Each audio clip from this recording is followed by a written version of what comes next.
은혜 받을 말씀입니다. 바로 은혜 받을 말씀. 우리는 계속해서 마태복음 27장 27절 말씀부터 31절 말씀입니다. 마태복음 27장 27절 말씀부터 31절 말씀 같이 한 절씩 읽고 같이 은혜 받겠습니다. 시작. 이에 총독의 군병들이 예수를 데리고 관정 안으로 들어가서 온 군대를 그에게로 모으고 그의 옷을 벗기고 홍포를 입히며 가시관을 엮어 그 머리에 씌우고 갈대를 그 오른손에 들리고 그 앞에서 무릎을 꿇고 희롱하여 이르되 유대인의 왕이여 평안할지어다 하며 그에게 침뱉고 갈대를 빼앗아 그의 머리를 치더라.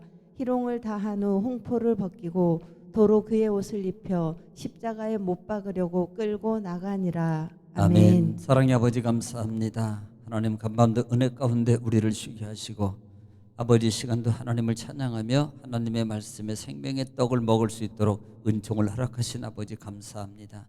하나님 말씀은 능력이고 응답이고 축복이고 지혜고 하나님 치유이니 하나님의 말씀의 능력의 권세를 이 시간도 베풀어 주시옵소서. 예수님의 이름으로 기도 올려옵나이다. 아멘. 할렐루야. 하나님은 여전히 오늘도 말씀을 통해서 우리에게 말씀하십니다. 그러므로 하나님의 말씀을 받을 때 우리의 말씀을 받는 이런 자세가 중요한데, 내가 하나님 앞에서 하나님의 음성을 듣는다는 자세로 또 하나님 말씀을 경청하면 신명기 28장 1절로 14절의 축복이 그대로 이루어질 줄 믿습니다. 또 하나님 말씀이 선포될 때 우리가 입을 열어서 화답해야 될 단어가 아멘인데요, 아멘은 하나님께 영광을 돌린다는 의미고요, 아멘은 나의 믿음을 고백을 소리를 내서 입을 열어서 고백하는 겁니다. 또 아멘은 내 마음의 소원의 기도가 담겨져 있습니다. 그러므로 말씀이 선포될 때마다 읽어질 때마다 아멘함으로 아멘의 축복을 받는 여러분 되시기를 다시 한번 주의 이름으로 축복합니다. 자, 우리는 계속해서 마태복음 27장 말씀을 통해서 같이 은혜를 나누고 있습니다. 여러분, 마태복음 27장은 예수님의 순환과 그 다음에 배반과 또 제자들의 배반과 또 예수님의 십자가에 고난당하심, 신문당하심, 그리고 마침내 예수님이 십자가에 죽으시는 과정이 담겨져 있는 내용입니다. 지난 시간에는 지금 빌라도에 관해서 말씀을 드렸어요. 지난 시간에는 빌라도가 예수님을 신문했고 네가 왕이냐, 네 말도 맞다. 그러나 그 이후에 여러 가지 증언하고 변론할 수 있는 기회를 주지만 예수님은 함구하시고 계셨다 이 말입니다. 그 말에 빌라도가 놀랐다라고 말합니다. 또 하나는 빌라도에게는 실제적으로 권한이 있어요. 그럼에도 불구하고 어떤 정치적 야욕이나 사람의 눈치를 보느라고 그의 자기의 권한을 충분히 사용하지 못합니다. 특별히 아내의 그 꿈의 사건을 통해서 어떤 부분은 기회입니다. 똑같이 기회를 줘요. 자, 보십시오. 지금 27장에 나오는 인물들을 한번 보자 말입니다. 27장이나 26장에 보면은 마르다가 나와요, 마리아가 나와요, 그 다음에 유다가 나와요, 베드로가 나와요, 제자들이 나와요, 그리고 지금 가야바도 나오고 빌라도 나옵니다.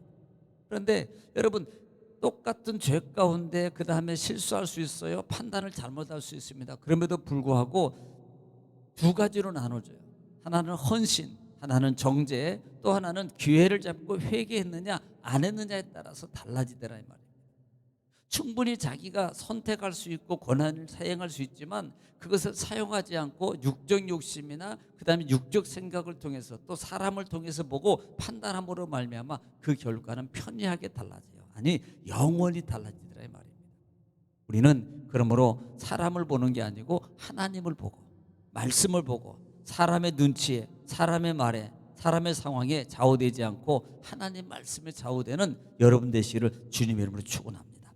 지난 시간에 이 빌라도의 모습을 바로 그 모습에 대해서 말씀을 드렸습니다. 자, 오늘은 27절 말씀입니다. 27절 말씀에 이에 총독의 군병들이 예수를 데리고 관정 안으로 들어가서 온 군대를 그에게 모으고 라고 시작합니다. 지금 관정으로 들어갔다 그랬어요. 이 관정은 사실 이 빌라도는 원래 집이 이쪽이 아니에요. 파견근무 나온 사람이. 그러면 이 파견근무 나온 사람이 머물 수 있고 살 수 있는 장소, 이것을 관제라 그러잖아요. 지금 그곳으로 끌고 들어갔다는 겁니다. 그리고 난 다음에 28절 말씀에 그의 옷을 벗기고 홍포를 입히며 그랬어요. 자, 지금 홍포를 입혀요. 지금 군대를 보고, 사실 군대는요 군대는 적은 군대가 아니거든요. 적은 군대가 아니에요. 상당히 학자들이 하면 300에서 600명 정도 이렇게 되는 군대를, 많은 군대를 모았다라고 말합니다.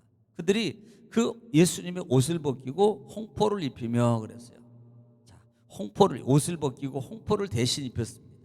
홍포는 큼나미스라는 단어를 쓰는데 이게 망토같이 생긴 거예요. 보통 유럽 십자군 이렇게 영화 같은 거 보면 장군들이나 이렇게 빨간 망토를 이렇게 두르잖아요. 그걸 말하는 겁니다. 짧은 망토, 외투 같은 거.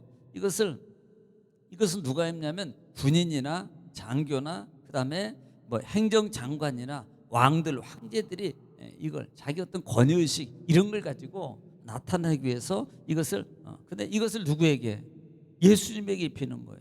그러니까 이건 뭘 말하냐면은 이 옷을 벗기고 홍포를 입혔어요. 그리고 이렇게 말합니다. 이것은 네가 왕이냐? 네가 권세자냐? 이것을 지금 하기 위한 하나의 수단으로서 지금 예수님에 대해서 옷을 입힌 거다라고 볼 수 있습니다. 29절입니다.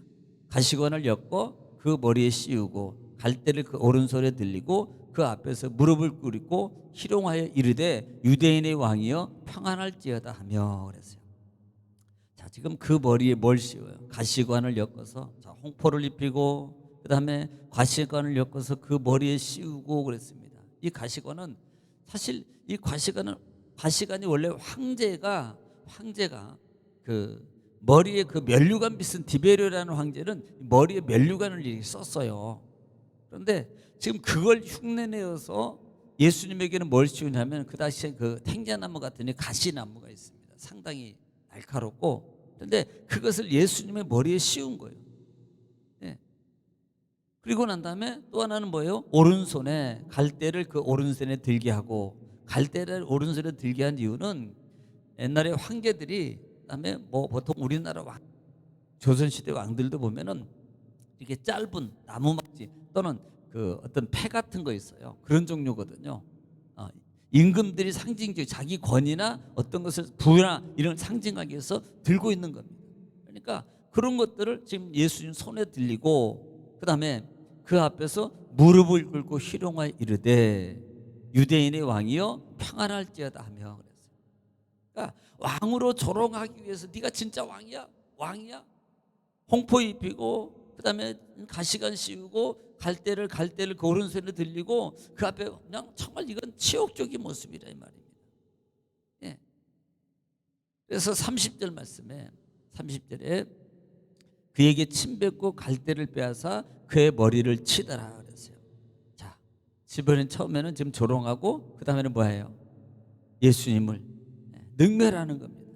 예수님을 조롱하는 이들의 모습이 이제는 점점점 뭘로 바뀌어요?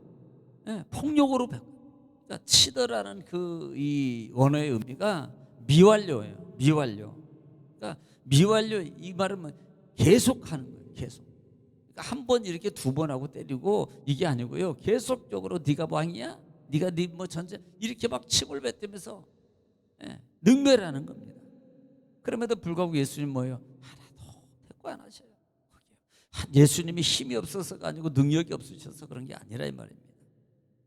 31절 말씀에 희롱을 다 한 후 홍포를 벗기고 도로 그의 옷을 입혀 십자가에 못 박으려고 끌고 가니라 라고 말합니다. 이것은 어느 정도 시간이 지났다는 개념을 말해주고 있어요. 또 이렇게 조롱하는 거나 그 다음에 능멸하는 폭력적인 것을 다 멈추고, 그러니까 보통 그 십자가에서 이렇게 죄수들은 원래 옷을 입히지 않는데요. 근데 희한하게도 예수님은 옷을 도로 입힌 겁니다. 벗었던 이 옷을 도로 이렇게 입혀요. 전통에 하면 그 매를 때리고 하는 거는 더 모멸감을 주기 위해서 옷을 하나도 입히지 않고 그다음에 십자가를 지고 이렇게 끌고 가도록 돼 있대요. 그런데 예수님에게는 오히려 옷을 다 입혔다 이 말입니다. 그리고 뭐요? 십자가를 못 박으려 끌고 가니라라고 말씀하고 있다 이 말입니다. 자, 오늘은 지금 우리가 여기서 볼 수 있는 게 뭐예요? 예수님이 그렇게 모멸감을 받으시고 능멸을 받으심에도 불구하고 아무런 대응을 하지 않습니다. 우리가 생각할 때 그래 많이 맞아서 그래 뭐 많이 아프셔서 힘이 없으셔서 이렇게 이게 아니에요. 예수님은 하나님이시죠. 얼마든지 말 한마디면 천사를 동원할 수 있고요. 말 한마디면 얼마든지 이들의 권력과 힘과 모든 것을 다 물리칠 수 있습니다. 뭐 때문에 그래요? 하나님의 말씀에 순종하기 위해서. 그 순종이 뭐예요? 우리를 살리기 위해서, 한 생명을 살리기 위해서 그런 모멸과 그런 능멸과 그런 이와 같은 많은 것들을 예수님은 견딘다 이 말입니다. 여러분, 우리가 여기서 받을 수 있는 교훈이 뭡니까? 한 생명을 살리기 위해서 많은, 우리가 정말 이런 것들을 우리가 견딜 수 있어야 돼요. 때로는요, 물도 뿌리고요, 전도하다 보면, 그다음에 남편을 구원하다 보면 뭐 그냥 조롱도 하고, 그다음에 뭐 가족들 뭐 구원하다 보면 뭐 가족들 사실 많이 있잖아요. 친구나 가족들 전도할 때 보통 말하는 저 조롱을 많이 하잖아요. 또 그런 분들 많잖아요. 그런데 그걸 참아야 돼요. 그때 못 참고 그 지옥이라 가라 막 이러면 안 됩니다. 그럴수록 더 참고 사랑으로 더 베풀어야 돼요. 그래야만이 그 영혼을, 그 가족을, 그 친구를, 그 친족을 구원해낼 수 있습니다. 어떤 고난에도 어떤 능미를 와도 우리는 그 영혼을 살리기 위한 목적이 있다면 참아야 돼요. 견뎌야 돼요. 하나님의 뜻을 따라서 우리는 끝까지 견디고 그것을 이룰 때까지 가야 된다 이 말입니다.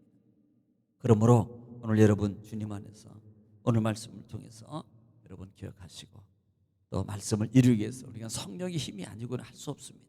성령님 도와주세요 라고 기도하고, 또 가정을 위해서, 자녀를 위해서, 또는 가족을 위해서, 교회를 위해서 주 안 부르고 통성으로 이 시간에 다 같이 한번 기도하겠습니다. 다 같이